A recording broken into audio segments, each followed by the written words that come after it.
In central Mexico, where the death toll from last night's pipeline explosion has risen to more than 60. That's according to an update from state officials just last hour. The explosion occurred north of Mexico City. Authorities say the pipeline ruptured while people filled fuel containers illegally. Dozens of others are seriously injured. So for more on this, we've reached James Blears. Now, he's a freelance reporter in Mexico City, and I asked him about the latest update from authorities. The death toll at the moment stands at 65, with 76 people injured. However, there are a lot of people who are still missing, so the death toll certainly will rise. As well as that, many of the people that were horrifically burned have got first-degree burns, and so the situation looks very grim indeed here.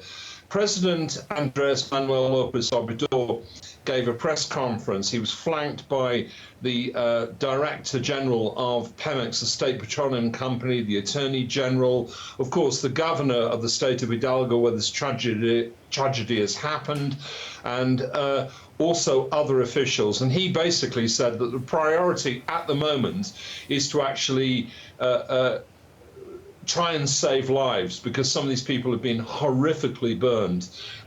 Some of them, the worst burnt, have actually been airlifted to hospitals, specialist burn units by helicopters. The fire has been put out.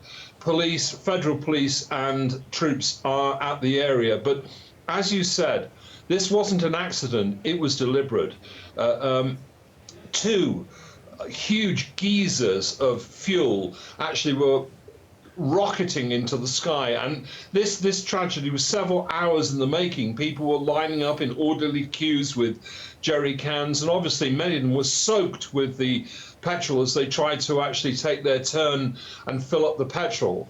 And so this has been unfortunately sabotage that has caused this terrible tragedy, the worst that there's been concerning gasoline accidents in this country for many, many years.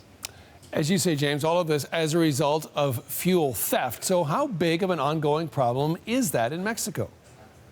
It's a massive rupture of fuel. Last year, there were more than 13,000 illegal taps through the country. It's costing the Mexican government, by their estimate, more than $3 billion US, the equivalent of $3 billion US a year. President Andrés Manuel López Obrador about 10 days ago closed several major pipelines because of the thefts. That has led to acute shortages of petrol, gasoline, especially in Mexico City.